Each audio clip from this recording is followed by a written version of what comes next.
Selamat pagi Bapak Ibu. Shalom. Seberapa banyak dari Bapak Ibu yang pagi hari ini merasakan kasih Tuhan yang besar dalam hidupnya? Angkat tangan Bapak Ibu boleh? Seberapa banyak dari Bapak Ibu yang rindu bertemu dengan Tuhan pagi hari ini? Angkat tangannya Bapak Ibu. Saya yakin pada pagi hari ini kita semua rindu menyenangkan hati Tuhan. Kita mau datang, mau mempersiapkan diri beribadah, memuji memuliakan nama Tuhan. Sebelum kita mulai, saya undang Bapak Gembala untuk doa.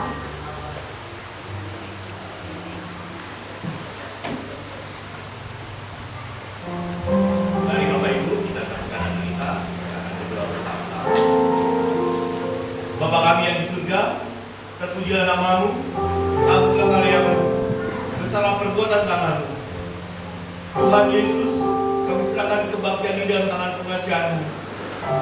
Pimpin kami, Roh Kudus, urapi kami ya Tuhan Yesus. Ampunilah segala pelanggaran dan dosa-dosa kami. Sucikan dan kuduskan dengan darah-Mu yang kudus. Kami percaya ya Tuhan Yesus, Engkau telah melakukannya untuk kami semuanya, telah menebus dosa-dosa kami. Kami siap memuji Tuhan, kami siap menyembah Tuhan, dan kami siap mendengar firman Tuhan untuk kami lakukan bersama-sama di dalam komunitas Kristen. Terpujilah nama-Mu, kami serahkan kebaktian di dalam tangan pengasihan-Mu. Dalam nama Bapa, Putra dan Roh Kudus, Allah yang Esa, Tuhan kita Yesus Kristus. Haleluya. Amin. Kita mau saat ini, kita mau siapkan hati kita ambil waktu untuk merenungkan kasih Tuhan, merenungkan kebaikan Tuhan.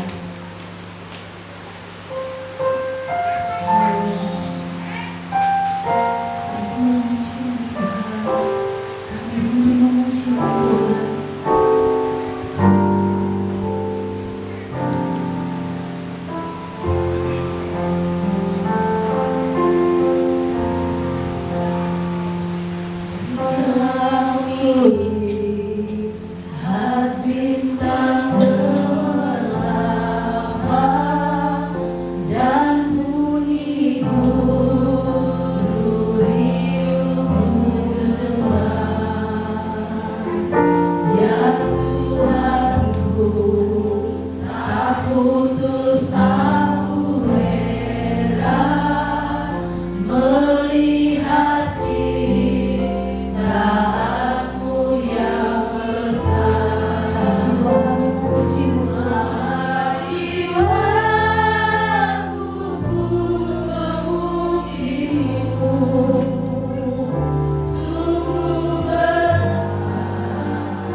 yang terlebih besar dari segala yang kami hadapi.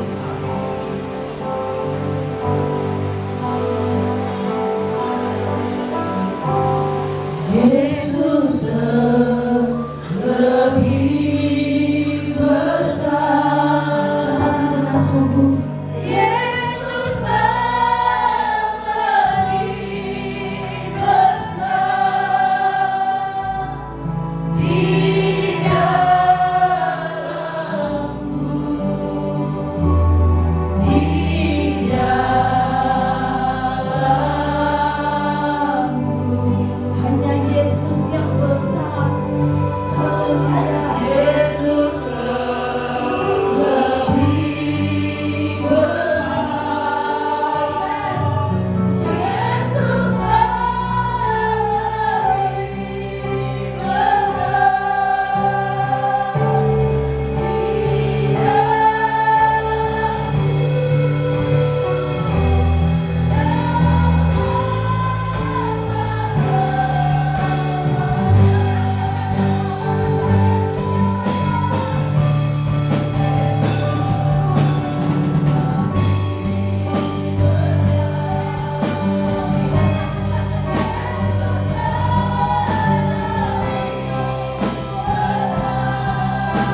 mendengarkan cerita dari Kak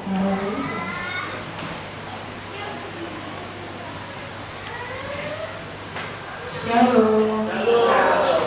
Jemaat Tuhan, pagi hari ini saya membawa satu cerita yang berjudul Encourager. Sekelompok kakak melakukan perjalanan ke dalam hutan. Sedang asik-asiknya mereka melompat, tanpa mereka sadari dua di antara kakak tersebut jatuh dalam sebuah lubang yang ada di luar. Semua teman-temannya berkumpul di lubang tersebut. Ketika mereka melihat betapa dalamnya lubang itu, mereka sangat pesimis bahwa teman mereka akan dapat keluar dari lubang tersebut lebih hidup. Mereka semua berkomentar, tidak ada harapan untuk bisa keluar. Kedua kakak tersebut tidak menyerahkan komentar-komentar negatif teman-temannya, dan mereka berusaha melompat keluar lubang tersebut dengan segenap tenaga. Kawan-kawannya di pinggir lubang berteriak terus, "Stop, stop, percuma. Kamu tidak akan berhasil, kamu pasti mati." Akhirnya satu dari kakak tersebut mendengarkan tindakan teman-temannya itu. Dia menyerah. Dia malah menjatuhkan dirinya ke lumpur dan biarkan dirinya terbenam hingga mati. Penderitaannya pun telah selesai. Sementara kakak yang satunya lagi tetap melanjutkan lompatannya sekeras yang dia bisa. Sekali lagi kawan-kawannya meneriaki dia untuk tidak usah berusaha lagi. Hentikan rasa sakitnya, masuk saja ke dalam lumpur agar penderitaanmu segera sirna. Stop, stop. Dia melompat terus lebih keras dan akhirnya berhasil keluar dari lubang tersebut. Teman-temannya takjub padanya.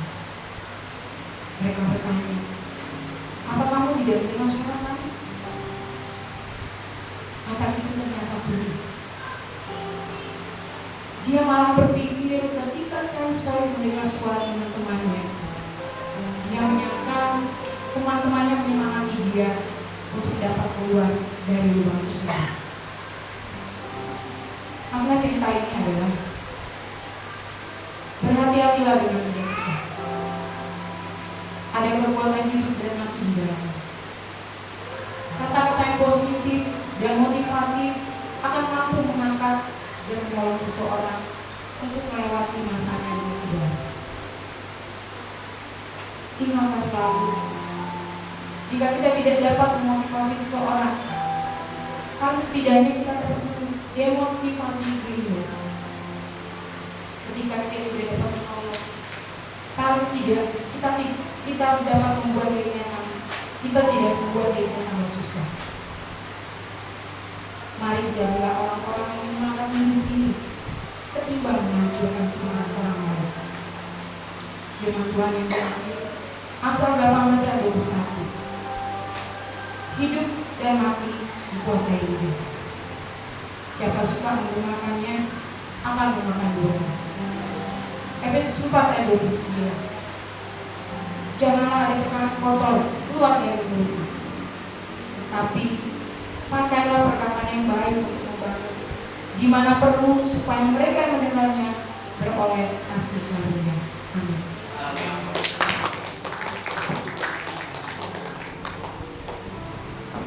Reminder ya, pengingat untuk kita untuk menjaga apa yang keluar dari mulut kita. Saat ini kita mau mendengarkan firman Tuhan, kita siapkan hati kita. Saya persilakan Bapak Ibu untuk berdoa saat teduh.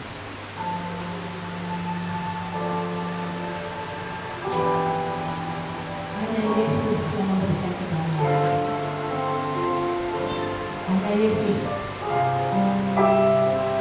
memberikan kepastian.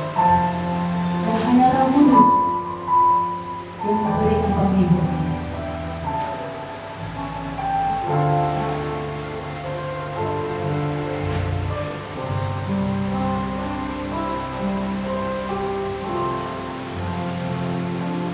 Hanya Kau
kasih Tuhan. Inilah dasar ketaatan kami akan firman-Mu, bahwa kami mengasihi Engkau Tuhan. Semua yang baik yang daripada Tuhan telah kami terima. Dan jikalau kami ada hari ini karena kami mengasihi Engkau Tuhan, kami memuji, menyembah, memuliakan Tuhan, bukan karena kami takut akan hukuman, tapi kami mengasihi Engkau Tuhan. Kami mengasihi Engkau. Terima kasih Tuhan Yesus. Kami siap untuk menerima kebenaran firman-Mu pagi hari ini. Lembutkan hati kami untuk Kau ajar. Allah Roh Kudus, Kau berdiam atas setiap kami, hati kami. Terima kasih Bapa. Ayo mengucap syukur, kami berdoa di dalam nama Tuhan kami Yesus Kristus. Haleluya. Amin. Silakan duduk Bapak Ibu. Shalom. Puji nama Tuhan. Bapak Ibu yang kasih Tuhan, tadi malam kita di Komsel 2 kita sedang sharing. Sharing kita adalah tentang ketaatan. Lalu muncullah kata takut akan Tuhan. Apa yang mendasari takut akan Tuhan? Diilustrasikan bahwa anak itu taat ke orang tua itu karena dia respect, hormat kepada orang tuanya, atau karena takut. Banyak sekali kita membangun rasa takut kepada anak untuk dia bisa taat kepada orang tua. Realnya seperti itu. Seringkali hal ini juga terjadi dalam kehidupan rohani kita. Jadi kalau kita beribadah hari ini, kita melakukan yang baik hari ini, kecenderungannya adalah takut neraka. Sejak kecil kita ditakut-takutin. Ingat ya, kalau nggak nurut, mas neraka. Jadi ketika kita nurut, itu karena apa? Bayangan kita neraka.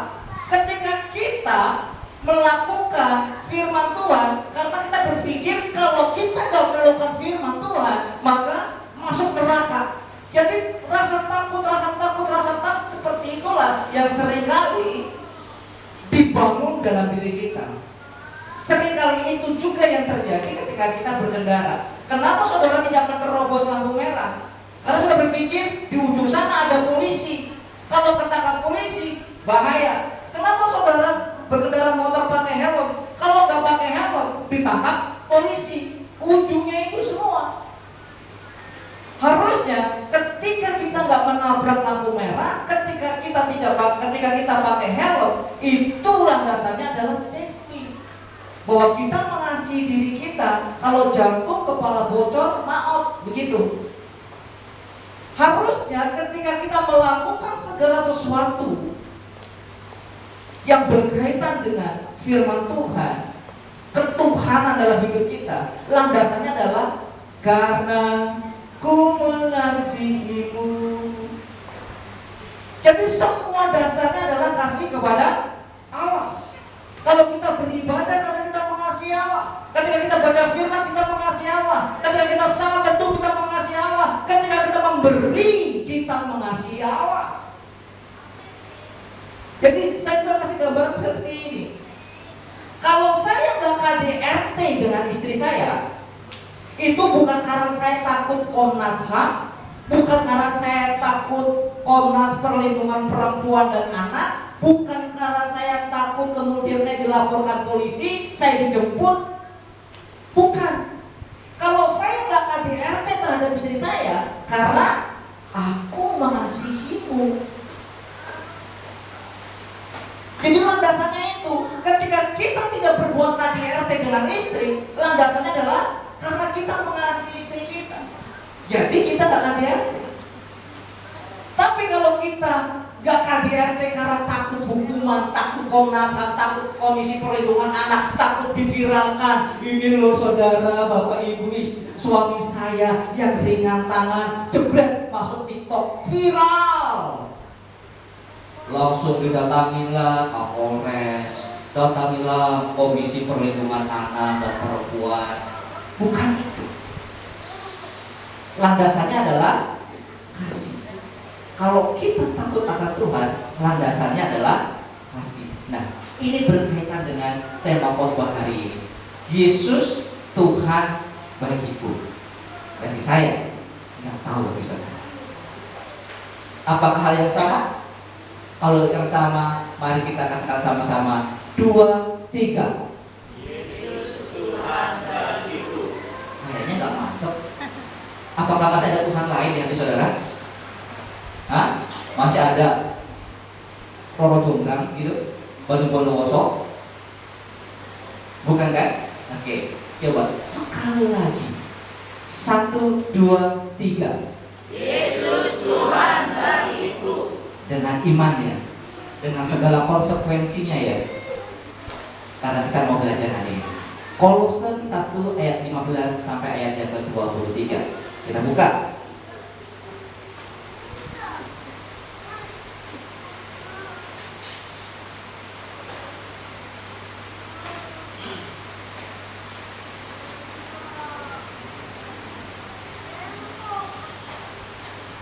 Ya, Kolose pasal 1 ayat yang ke-15 sampai ayat yang ke-23.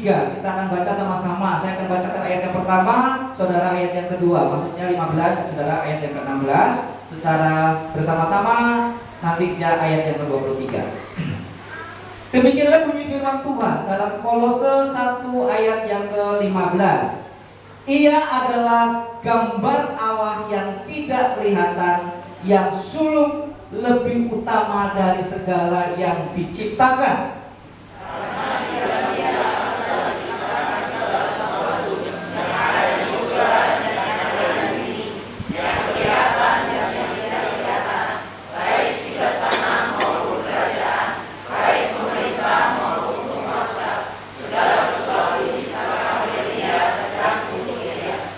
Ia ada terlebih dahulu dari segala sesuatu, dan segala sesuatu ada di dalam Dia. Dialah pada dulu, yaitu Jemaat. Dialah yang sulung, yang pertama bagi dari hadapan orang mati, sehingga Ia yang lebih utama dalam segala sesuatu. Karena seluruh kepenuhan Allah berkenan diam di dalam Dia. Dan oleh Dialah Dia memperkenalkan segala sesuatu dengan dirinya, baik yang ada di bumi maupun yang ada di surga. Segala yang mengadakan badannya yang mengendarai Juga kamu yang dahulu hidup jauh dari Allah dan yang memusuhinya dalam hati dan pikiran, seperti yang nyata dari perbuatan yang jahat,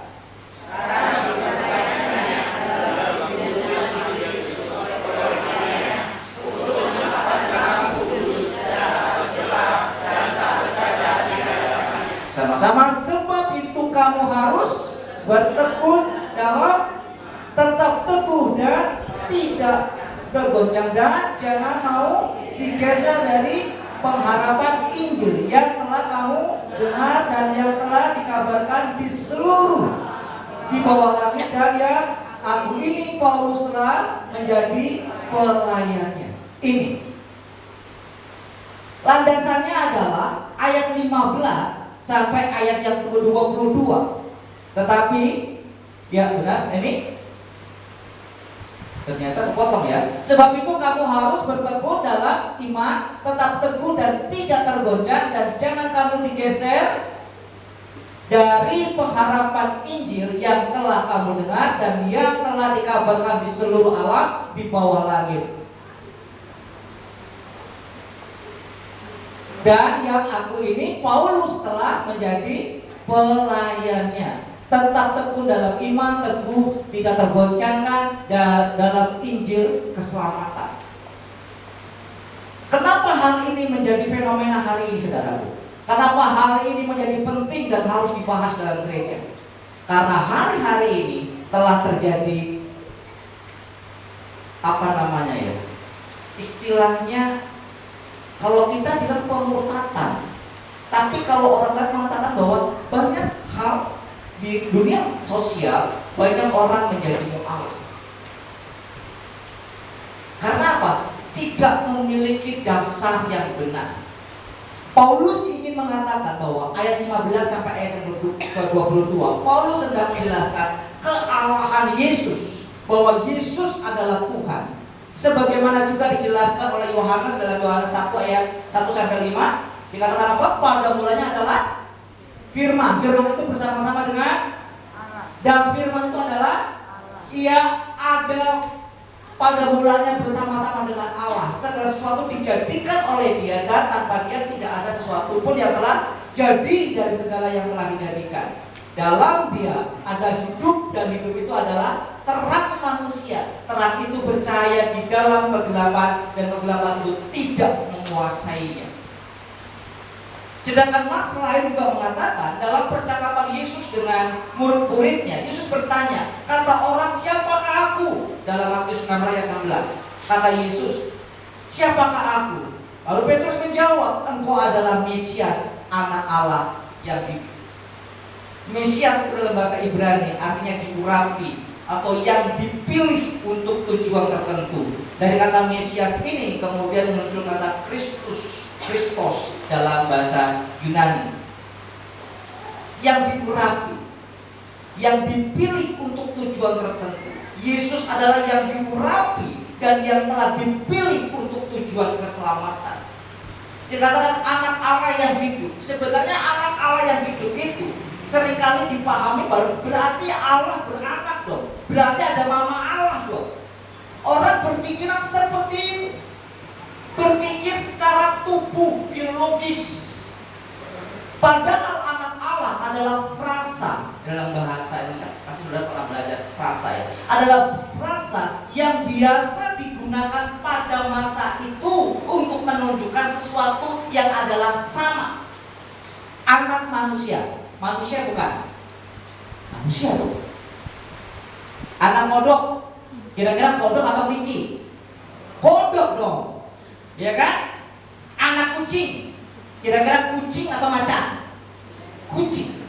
Kalau dikatakan anak Allah, sebenarnya pada waktu itu frasa itu menunjukkan bahwa Dia adalah Allah. Ini soal bahasa, dan orang seringkali memakai ini tanpa melihat konteks latar belakang kebudayaan yang ada pada masa itu ketika firman itu ditulis atau firman itu dituturkan. Itu yang menjadi problem anak Allah. Sebab itu orang-orang Yahudi, para imamnya menginginkan Yesus dihukum mati. Karena apa? Dia mengatakan dirinya anak Allah. Artinya dia mengatakan bahwa dirinya adalah Allah. Dia telah menghujat Allah karena menganggap dirinya sebagai Allah. Itu problemnya.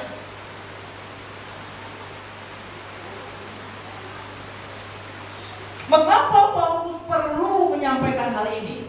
Karena di Kolose telah terjadi pengajaran sesat atau penyimpangan dari pengajaran yang sebenarnya, yang disebut dengan bidat pada waktu itu. Jadi mengatakan bahwa Yesus itu adalah ciptaan. Dia adalah ciptaan. Dia diciptakan. Ajaran sesat yang disebut bidat yang mengatakan bahwa Yesus adalah ciptaan. Dia bukan Tuhan. Dia manusia yang sama dengan nabi-nabi pada yang terdahulu, yang sebelumnya. Maka orang mengatakan bahwa dia adalah Elia, dia adalah Yeremia, dia adalah Yohanes Pembaptis dan lain-lain. Hanya dia dipilih, tapi dia bukanlah Tuhan. Dia adalah ciptaan. Inilah yang sedang dilawan oleh Paulus. Diajarkan kepada jemaat di Kolose bahwa Yesus adalah benar-benar Tuhan. Jadi saudaraku, ajaran sesat, penyimpangan pengajaran Injil keselamatan itu sudah ada sejak gereja mula-mula. Bukan hanya baru-baru ini saja di era modern terjadi pengajaran-pengajaran sesat seperti Mormon dan lain sebagainya, saksi Yehova dan lain sebagainya yang mendegradasi kealahan Tuhan Yesus Kristus. Jadi hendaklah kita hati-hati menerima pengajaran yang tidak bersumber pada Alkitab dan firman Tuhan, terutama dari media sosial yang sebenarnya, mohon maaf saudara, para mu'alaf itu ketika diundang podcast, ketika menceritakan tentang iman dahulunya, itu benar-benar ya ampun, pantesan menjadi mu'alaf, pemahaman tentang Tuhan aja cuma segini. Orang kaya tidak memiliki dasar pengetahuan yang baik tentang Tuhan, tentang iman percayanya. Ketika ada goncangan sedikit, ya sudah. Sebab itu tetap tekun dalam iman, tekun tidak tergoncangkan dalam Injil keselamatan. Itu yang ditekankan oleh Paulus pada waktu itu. Yang bertanggung jawab siapa? Orang tua. Kalau engkau tidak ingin satu di antara dua anakmu, satu di antara tiga anakmu, atau satu di antara satu-satunya anakmu kemudian jadi mu'alaf, ajari dia dengan benar tentang firman Tuhan.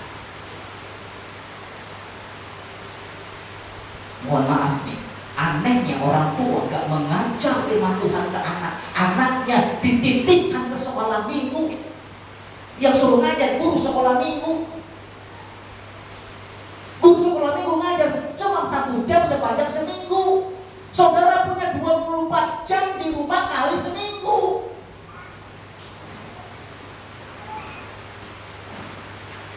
Belum lagi guru sekolah minggunya persoalan lagi. Kadang-kadang guru sekolah minggu pengetahuan tentang Alkitabnya juga belum memadai.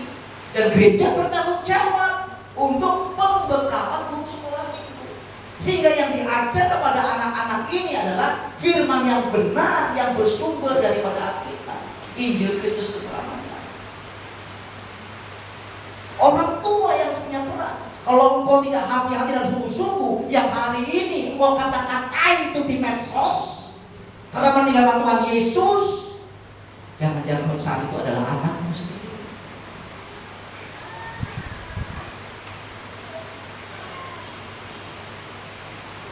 Itu yang harus terjadi. Jadi hati-hati.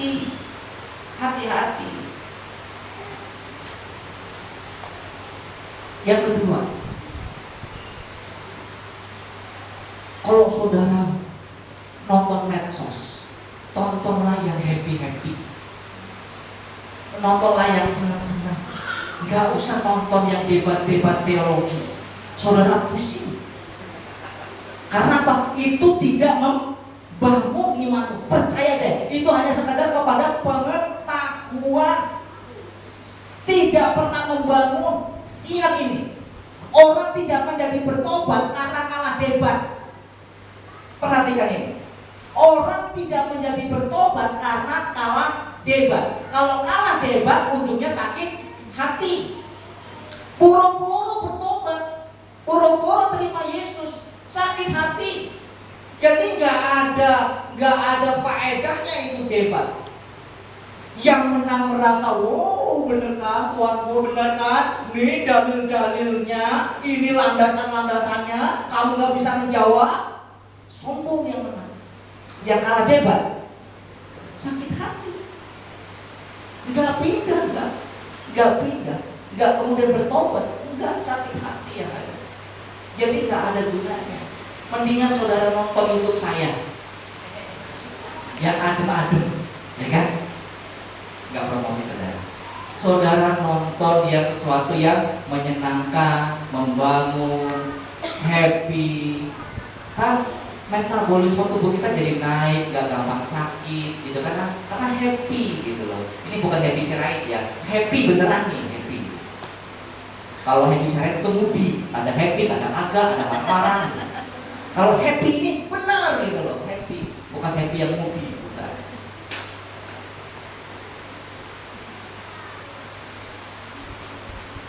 Jadi hendaklah kita harus hati-hati. Apa yang harus kita lakukan hari ini? Paulus menekankan ayat yang ke-23 tadi ini. Sebab itu setelah kita teguh dalam iman percaya kita kepada Tuhan, kita menyadari bahwa Yesus adalah Tuhan bagiku dengan segala konsekuensinya, maka Paulus menasihatkan ini. Sebab itu kamu harus bertekun dalam iman, tetap teguh dan tidak tergoncang, dan jangan mau digeser dari pengharapan Injil yang telah kamu dengar dan yang telah dikabarkan di seluruh alam di bawah langit, dan yang aku ini Paulus telah menjadi pelayannya. Slide yang ketiga. Ya, saudaraku, pengajaran tentang Yesus adalah Tuhan itu saudara bisa pelajari, namanya kristologi. Saudara bisa pelajari itu kalau saudara ingin menambah pengetahuan dan lain sebagainya, dan jikalau itu berpengaruh pada iman saudara. Tetapi hari ini kita gak sedang seperti itu. Yang kita mau lakukan adalah sesuatu yang praktis, sesuatu yang dapat kita praktekkan, kita lakukan dalam hidup kita. Setelah kita menyadari bahwa kita telah bertuhan. Aman yang hanya pengetahuan seringkali tidak berdampak apa-apa dalam praktik hidup praktis setiap hari seseorang. Inilah yang membuat Kristen, membuat orang Kristen praktek hidupnya sama dengan orang yang tidak mengenal Tuhan, karena mengenal akan Tuhan hanya sebatas pengetahuan. Ini yang tidak boleh. Kita harus sampai kepada, kalau kita menyebut Yesus adalah Tuhan, itu berangkat dari pengalaman hidup kita bersama Tuhan, bahwa Yesus adalah Tuhan, itu real, itu nyata kita alami. Kita tidak hanya mengetahui Yesus adalah Tuhan, tetapi kita mengalami sendiri bahwa Yesus adalah Tuhan. Yesus Tuhan itu bukan kata orang. Yesus Tuhan itu bukan kata pendeta atau pengkhotbah. Kita berkata Yesus itu Tuhan karena kita mengalami sendiri bahwa Dia adalah Tuhan dalam hidup kita. Jadi Yesus yang kita kenal, yang kita sembah, bukan Yesus yang diawang-awang dalam imajinasi, bukan, tetapi Yesus yang real kita alami setiap hari. Yesus yang kita alami setiap hari, kasih-Nya, kuasa-Nya, mukjizat-Nya, penyertaannya dan pertolongannya kita rasakan dalam hidup kita. Orang-orang yang mengalami Tuhan, hidup bersama Tuhan, ia tidak akan tergoyahkan. Nasihat Paulus, tidak akan tergoncangkan imannya, percayanya kepada Tuhan, meski ada banyak angin pengajaran yang menyesatkan, meski ada banyak tawaran dan iming-iming untuk meninggalkan Yesus. Dia tidak akan takut terhadap himpitan apapun karena iman percayanya. Dia akan kuat teguh berdiri dan bertekun dalam imannya kepada Yesus. Jikalau Yesusnya sampai kepada level Tuhan yang aku alami, bukan Tuhan sekedar imajinasi dan pengetahuan. Menjadikan Yesus itu begini saudaraku, Tuhan, Engkau Tuhanku, Engkau Maha Kuasa, Engkau yang pimpin hidupku. Jadi meskipun aku harus melewati padang gurun, meskipun aku harus masuk lubang singa, meskipun aku harus masuk dapur perapian, tetapi aku tahu bahwa Engkau adalah Tuhan yang baik, Tuhan yang tidak akan pernah meninggalkan aku sekalipun. Tapi aku tahu Engkau Bapa yang baik, yang tidak akan pernah meninggalkan aku berjalan sendiri. Itu adalah pengakuan bahwa Engkau adalah Tuhan. Jadi ada konsekuensi di luarnya.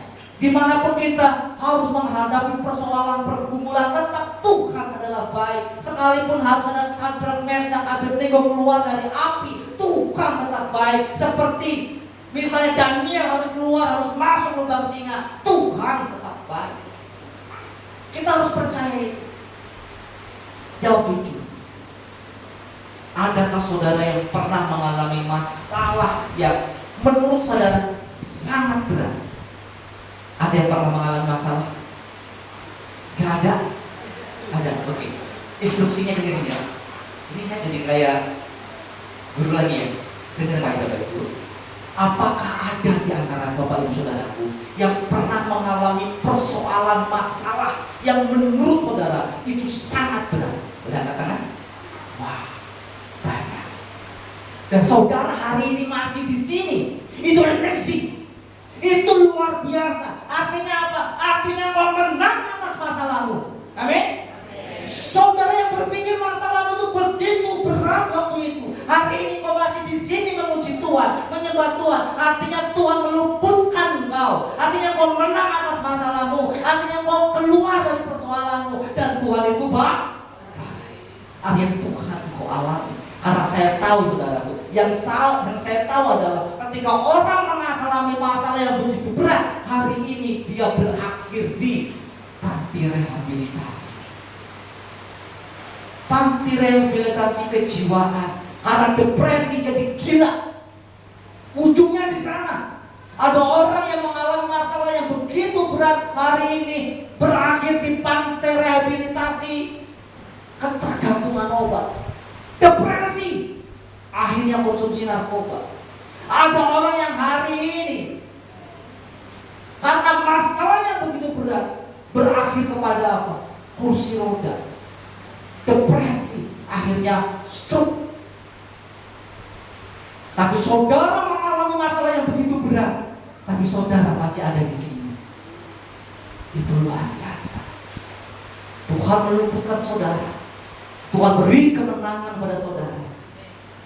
Bahwa itu membuktikan Allah menyertai kau. Allah sekali-kali tidak akan pernah meninggalkan kau sendiri. Bahwa Tuhan itu baik. Itulah Yesus yang adalah Tuhan yang real, yang kau alami. Bukan Tuhan imajinasi dalam pikiran, bukan Tuhan sekedar pengetahuan, bukan Tuhan sekedar Yesus adalah Tuhan, tapi tidak pernah mengalami Tuhan itu sendiri.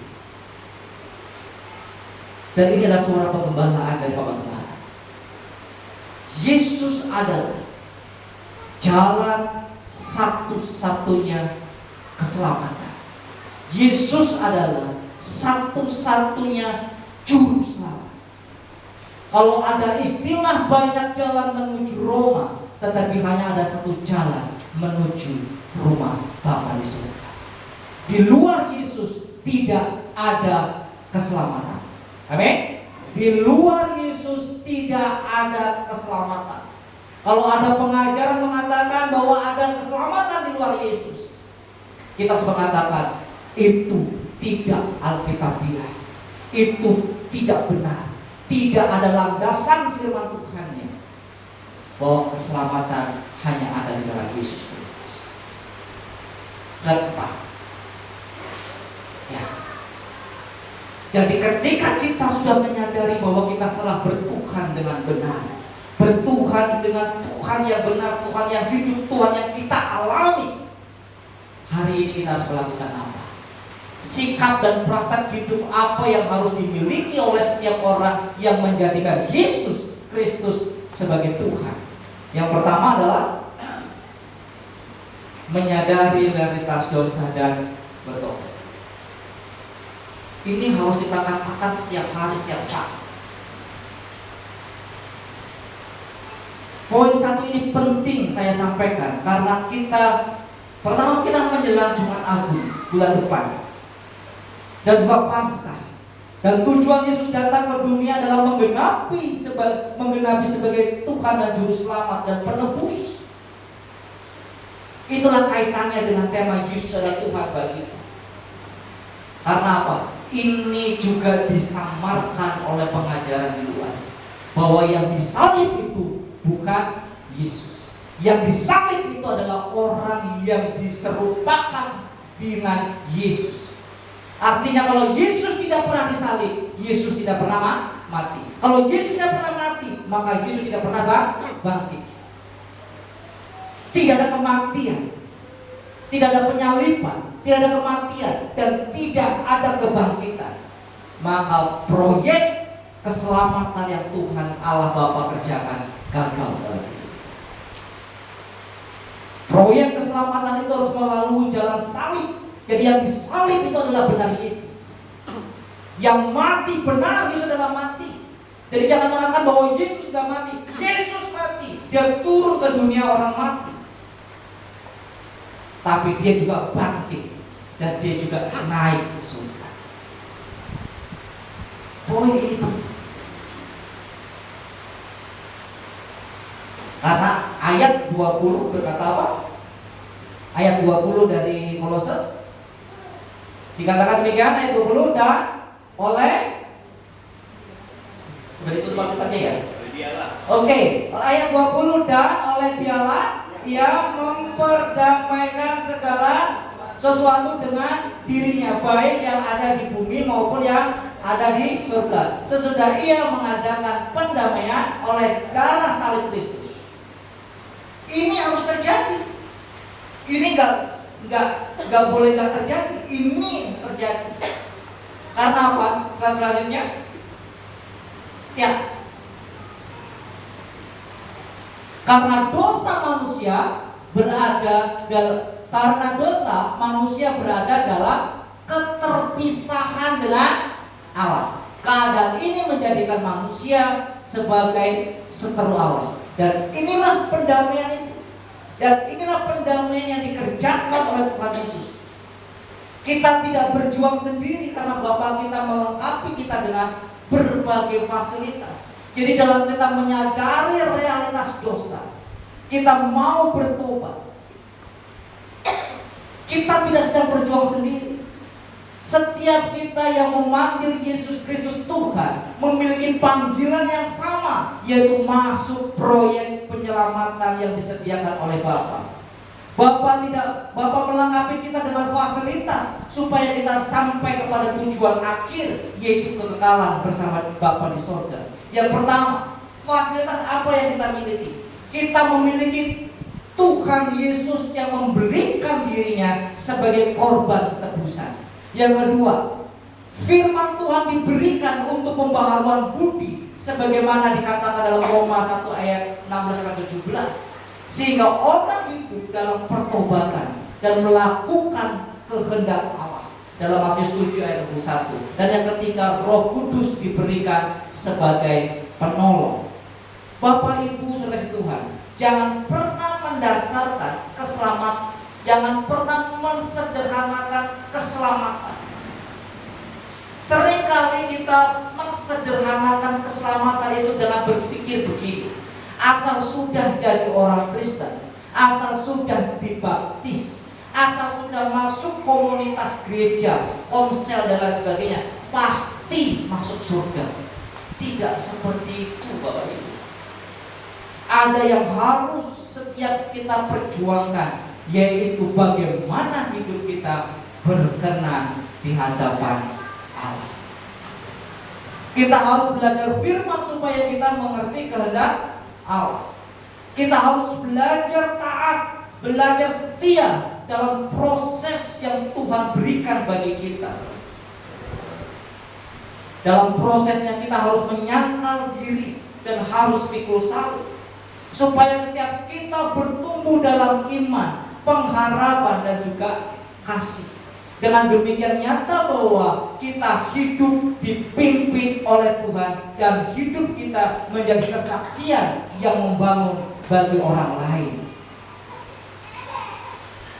Bapak Ibu kasih Tuhan, ketika kita menyadari realitas dosa ini, maka kita menyadari bahwa kita butuh juru selamat.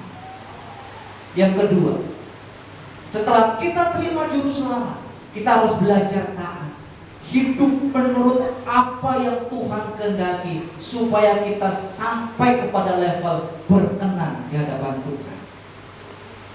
Karena jika kita tidak berkenan di hadapan Tuhan, maka yang belakang itu menjadi sia-sia. Menjadi sia-sia. Jadi mari kita belajar untuk bertobat setiap hari, menyadari bahwa kita manusia yang masih banyak kesalahan, banyak dosa, dan kita membutuhkan penolong itu. Roh Kudus diberikan bagi setiap kita. Syarat yang ketujuh, ya, apa yang harus kita lakukan setelah kita memiliki Tuhan Allah yang hidup itu? Apa yang harus kita lakukan? Jangan melukai hati Tuhan. Ini tahap berikutnya untuk kita tak sampai kepada tahap berkenan di hadapan Tuhan. Bapak Ibu Saudaraku, kedua tangan dan kaki Yesus sudah terluka untuk kita. Punggung dan lambung Tuhan Yesus sudah terluka untuk kita. Bahkan kepalanya juga terluka bermahkotakan duri untuk kita.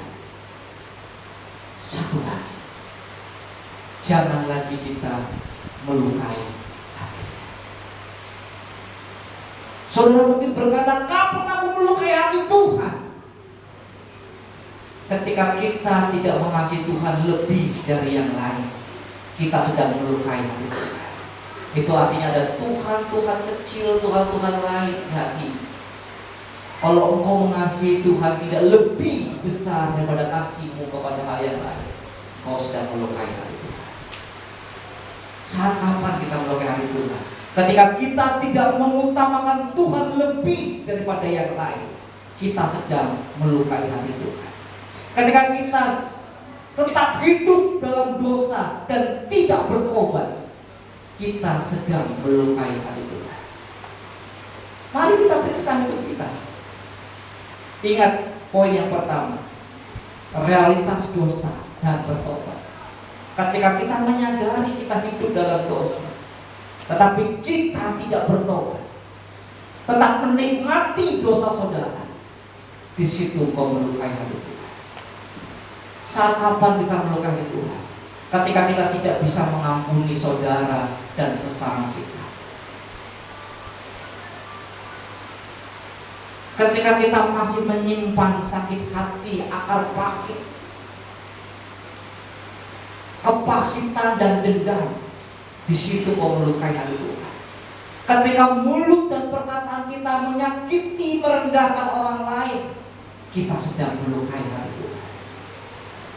Ketika kita masih mengandalkan kekuatan diri sendiri dan datang kepada manusia dan bukan datang kepada Tuhan atau setiap persoalanmu, maka kita sedang melukai hati Tuhan. Seringkali persoalan diberikan, diizinkan datang kepada kita supaya kita mencari Tuhan. Tapi seringkali kita mengandalkan kekuatan diri kita sendiri dan kita mencari pertolongan kepada manusia. Di sanalah kau melukai hati Tuhan. Jadi apa yang harus kita lakukan Bapak Ibu? Usahakanlah dirimu untuk hidup berkenan di hadapan Tuhan. Ini poin yang kedua. Bagaimana kita tidak melukai hati Tuhan? Mengusahakan diri kita untuk hidup berkenan di hadapan Tuhan. Karena ini adalah prinsip dalam hidup kekristenan. Saya ulang lagi, karena ini adalah prinsip dalam hidup Kristenan. Hidup sebagai anak-anak Allah.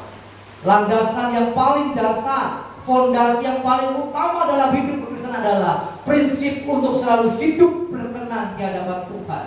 Karena apa? Lebih baik seseorang tidak pernah hidup daripada dia hidup tapi tidak berkenan di hadapan Tuhan. Karena ujungnya adalah kebinasaan. Sebab itu dikatakan masih lebih beruntung bayi yang gugur dalam kandungan, dikatakan Yeremia, dibandingkan Israel yang memberontak terhadap Allah. Artinya apa?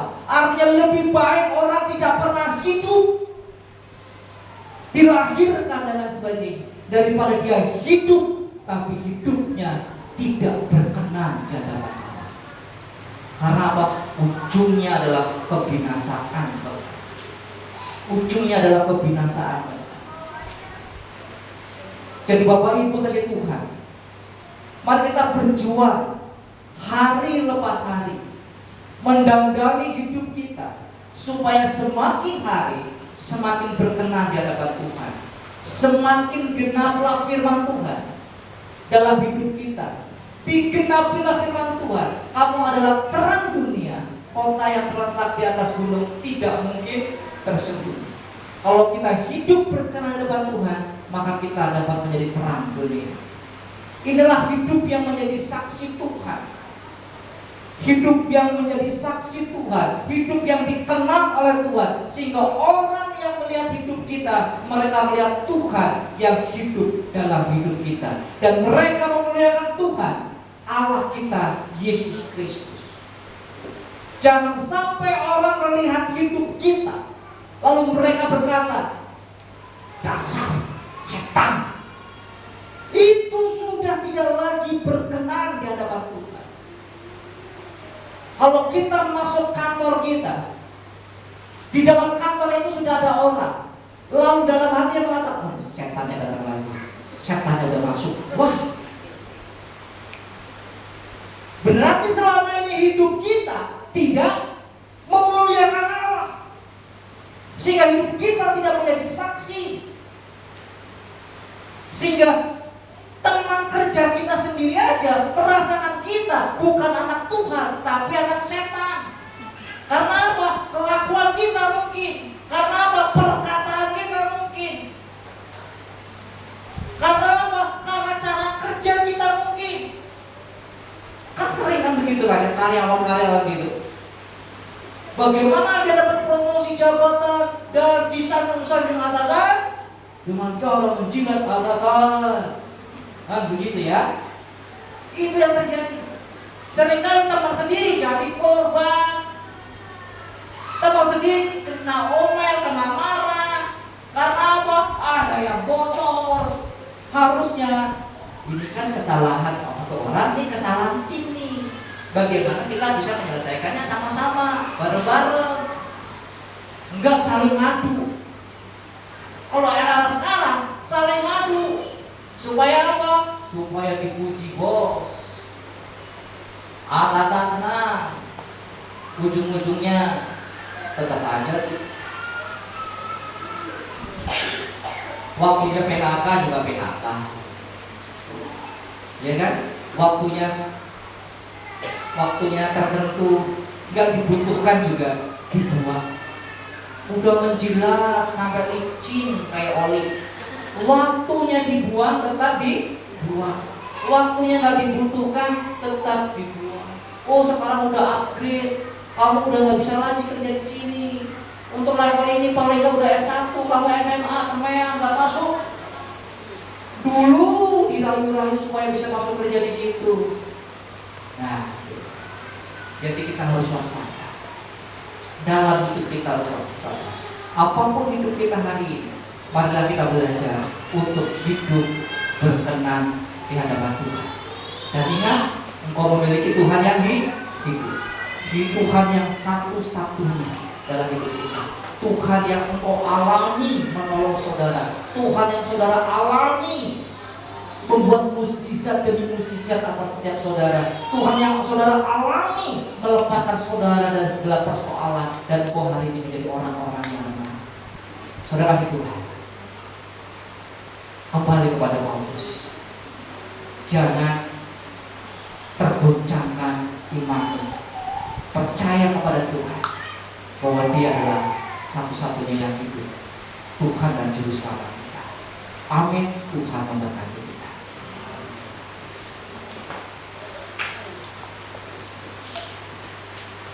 Kita akan naik ke pujian. Saya berdoa.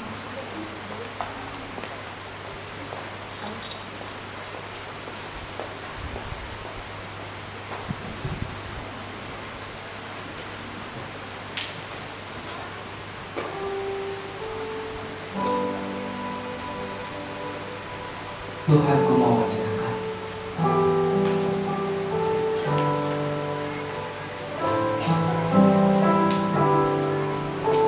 Kita puji ini sama-sama. Tuhan, ku mau menyerahkanku. Tuhan, bentuklah hati. Tuhan, bentuklah hati. Jadi bicara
cita-cita dan harapannya akan tercapai.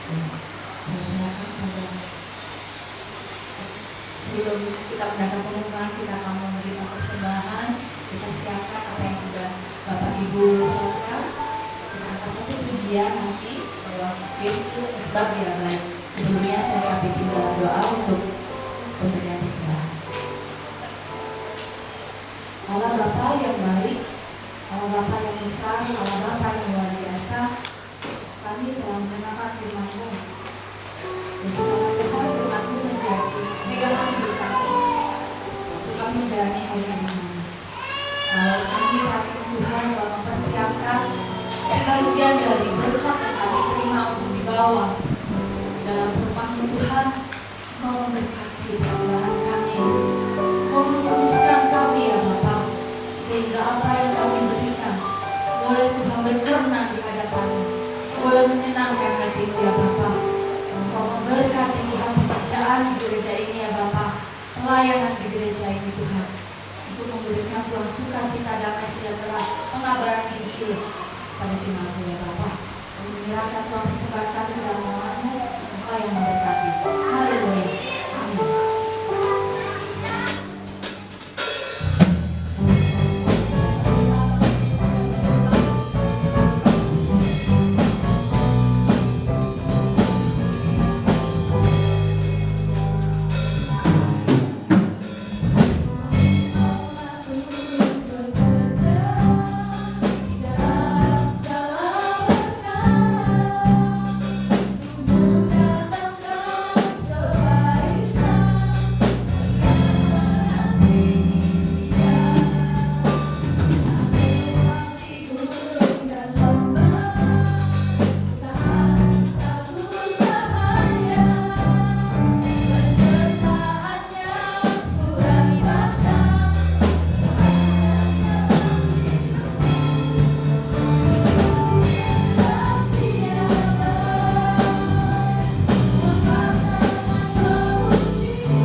Depresi aja udah diri sendiri disiksa, ngerepotin orang lain lagi ya, jangan ya.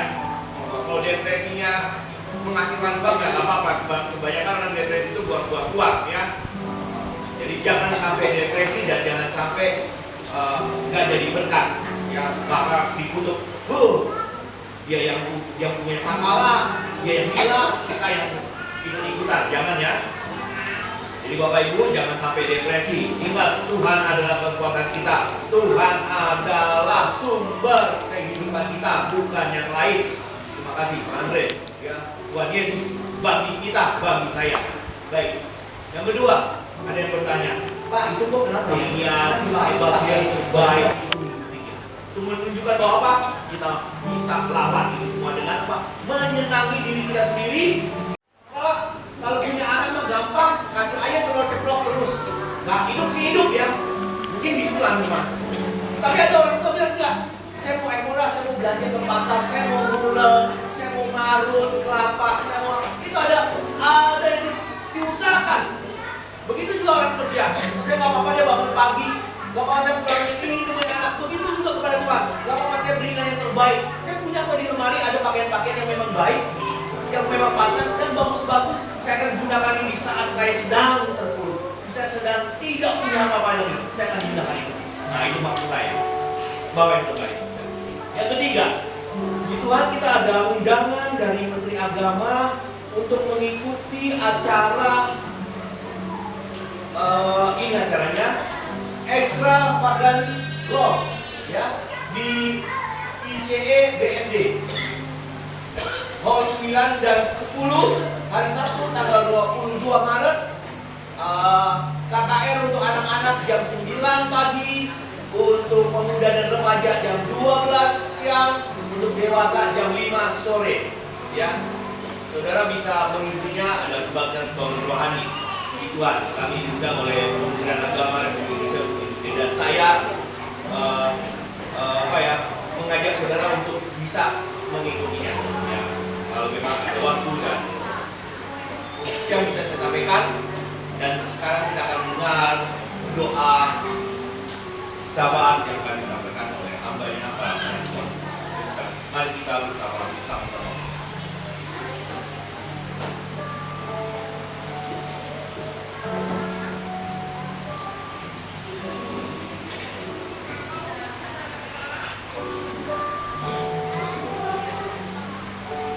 Puji Tuhan. Mari kita siapkan hati kita untuk bersyafaat bersama.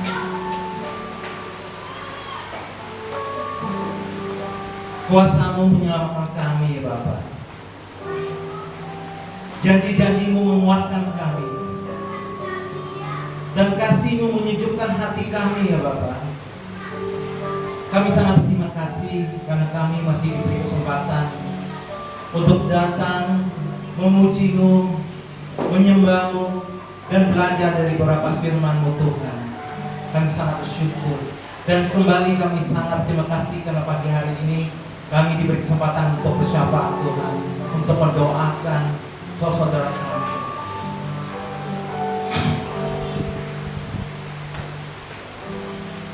Yang pertama kami ingin berdoa untuk para senior kami, panutan kami. Kami berdoa untuk Pak Ferry Lembong, semoga sehat selalu. Engkau cukupkan kebutuhan finansialnya Tuhan, Engkau berikan ketenangan. Dan untuk Ibu Fajar, Engkau berikan kedamaian, kesejahteraan, dan sehat selalu Tuhan. Dan untuk Bapak dan Ibu Mariono, Engkau anugerahkan kesehatan, kedamaian di masa-masa tua itu. Untuk Ibu Suanita, semoga selalu sehat dan bersemangat, dan Kau lancarkan persiapan pernikahan putranya Rio. Dan untuk Ibu Tina, Engkau angkat semua penyakit yang ada di tubuhnya, dan selalu optimis Bapak. Untuk Ibu Kartini, semoga Tuhan pulihkan semua penyakit yang ada di tubuhnya, khususnya sakit punggung ya Tuhan, Engkau pulihkan Tuhan. Untuk Bapak Sirait yang kami hormati ya Tuhan, Engkau jauhkan dari penyakit-penyakit yang jahat, dan Engkau sembuhkan sakit mata sebelah kanan ya Tuhan. Terima kasih Tuhan. Kami juga mendoakan Bapak dan Ibu Gembala kami, Pak Bosi dan Bu Ken Tuhan. Engkau anugerahkan kesehatan yang prima Tuhan, khususnya Bu Ken yang sedang kurang sehat saat ini Tuhan. Dan Engkau berikan kekuatan, kesabaran, dan kebijakan dalam memimpin umat-umat-Mu yang ada di gereja ini ya Tuhan. Kami juga mendoakan Pak Joni ya Bapak. Engkau pulihkan penyakit-penyakit hepatitisnya dan penglihatannya Tuhan, dan semua gejala penyakit yang ada di tubuhnya Tuhan. Hanya Engkau yang tahu, dan hanya Engkau yang berkuasa untuk mengangkatnya ya Tuhan. Dan juga keinginan ya Tuhan, supaya anak putranya Luki Tuhan bisa diterima dalam jalur yang nanti dalam kuliah Tuhan. Ya. Untuk Pak Benny kami juga berdoa semoga sehat selalu Bapak. Ya. Engkau kabulkan kerinduannya, ya. Anaknya Nathan, ya, bisa masuk dalam kuliahnya dalam jalur khusus Tuhan, dan rencananya untuk mudik pada tanggal 23 ini Tuhan, biarlah semuanya berjalan dengan lancar Tuhan. Terima kasih Tuhan, dan kami juga berdoa untuk Bapak Anto, ya, bersama Ibu selalu diberikan kesehatan yang prima Tuhan. Engkau tahu semua yang mereka rindukan Tuhan dan Engkau kabulkan. Dan untuk Ibu Borosita, kami juga mendoakan supaya sekolahnya, putrinya Eja, khususnya kuliahnya nanti akan diterima di kampus yang diidamkannya Tuhan. Dan kerinduan Ibu Rosita untuk memiliki rumah, Engkau dengar semua kerinduannya itu Tuhan, dan Engkau kabulkan. Untuk Pak Eko dan Bu Maya, Tuhan selalu berikan kesehatan yang prima, juga putri-putri mereka Tuhan. Kasih Tuhan. Dan untuk Kakak Happy, ya, kami berharap sehat selalu. Semoga persiapan pernikahannya bersama tunangannya Tuhan berjalan lancar, dan kebutuhan finansialnya Engkau cukupkan Tuhan. Kasih Tuhan. Untuk Pak Andi dan Bu Sari, semoga sehat selalu, juga putri mereka Tuhan. Tuhan berkati pekerjaan dan pelayanannya Tuhan. Kasih Tuhan. Dan juga untuk Pak Andre, Bu Desi, kerinduan mereka untuk selalu siap Tuhan, sehat selalu, dan berkati semua pekerjaannya Tuhan. Terima kasih Tuhan. Untuk Pak Romulus dan Bu Margareta, ya, semoga sehat selalu dan Tuhan kabulkan keinginan mereka agar kedua adiknya tetap bersemangat untuk bergereja Tuhan. Dan sang adiknya Francisco bisa berkuliah di universitas yang mereka idamkan Tuhan. Terima kasih Tuhan. Dan untuk Pak Budi dan Bu Hana, ya, kami selalu berdoa supaya diberikan kesehatan yang prima, dan ketiga putranya Tuhan dan putrinya, juga orang tua mereka Tuhan, ya. Kasih Tuhan. Kami juga di kesempatan ini untuk mendoakan semua pelayan-pelayan Tuhan yang ada di gereja ini Tuhan. Engkau berikan jiwa pelayan ya Tuhan, ya. Biarlah semuanya diberkati oleh Tuhan. Dan untuk pemuda-pemudi yang lagi mencari pekerjaan Tuhan, Engkau berikan pekerjaan yang terbaik buat mereka. Yang lagi merindukan pasangan hidup Tuhan, Engkau berikan pasangan yang serasi buat mereka Tuhan. Ya Tuhan, dan kami juga mendoakan adik-adik kami yang sedang sekolah dan kuliah. Ya Tuhan, berkati dan semuanya berjalan lancar Tuhan, ya. Dan juga khususnya untuk balita dan anak-anak sekolah, kami sangat mendoakan Tuhan, khususnya untuk adik kita Aurora, ya. Kami sangat berharap Tuhan, Engkau sembuhkan dari satu saraf matanya Tuhan, biarlah semuanya berjalan lancar Tuhan. Engkau kuatkan Tuhan bapaknya Ari dan ibunya Rina Tuhan, biarlah mereka tetap tabah dan tetap bersemangat dalam proses ini Tuhan. Dan juga kami mendoakan ya Felicia, biarlah asmanya Engkau pulihkan, Engkau sembuhkan Tuhan, dan tidak merasa apa-apa lagi Tuhan. Dan pada saat ini Tuhan, kami juga mendoakan Daniel yang lagi demam pada hari ini Tuhan, biarlah semuanya Engkau pulihkan Tuhan, sehingga kegiatannya sekolahnya berjalan dengan lancar Tuhan. Dan kami juga di kesempatan ini untuk mendoakan negara kita Tuhan, negara kesatuan ini Tuhan, biarlah semuanya berjalan lancar Tuhan. Engkau berkati Presiden kami Pak Prabowo dan wakilnya Gibran, berikan mereka hati yang tulus Tuhan dalam melayani rakyatnya, dan semua kebijakan-kebijakannya itu Tuhan persis seperti yang diinginkan rakyatnya di bawah Tuhan, dan unsur keadilan selalu didepankan Tuhan. Nah, biarlah wakil-wakil kami, baik itu di eksekutif, legislatif, dan yudikatif Tuhan, Engkau berikan hati pelayanan Tuhan untuk bangsa ini. Terima kasih Tuhan, kami telah berdoa. Kami yakin Tuhan, Engkau pasti mendengar semua doa kami, sahabat kami Tuhan. dan terima kasih. Dalam nama Tuhan Yesus kami telah berdoa dan bersyukur. Haleluya. Haleluya. Amin.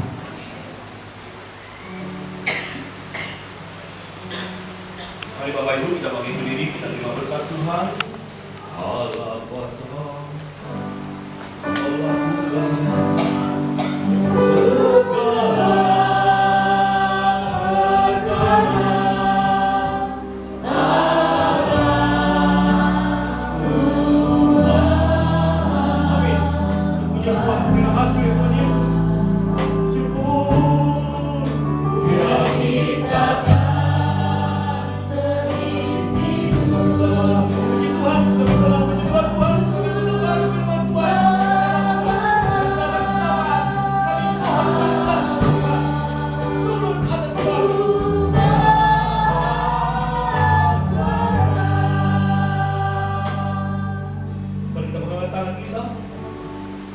Saudara-saudara jemaat Tuhan kita sekalian di sini, perhatikanlah suara Tuhan melalui firman Tuhan dan lakukanlah dengan setia segala yang diperintahkan kepada kita.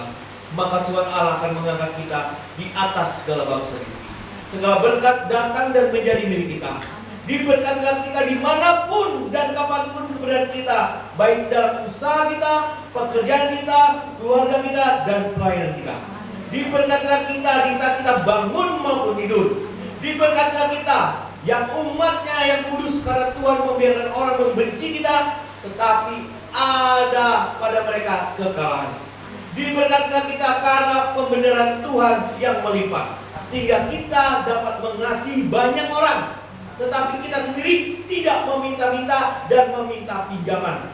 Diberkatilah kita menjadi kepala dan bukan menjadi ekor. Kita akan tetap naik dan bukan turun. Diberkatilah kita yang tidak menyimpang ke kanan dan ke kiri, dengan tidak mengikuti Allah lain, dan hanya beribadah kepada Tuhan Yesus Kristus Allah kita. Yang bersatu hati dan yang beriman kepada Tuhan Yesus, mari kita sama-sama katakan amin.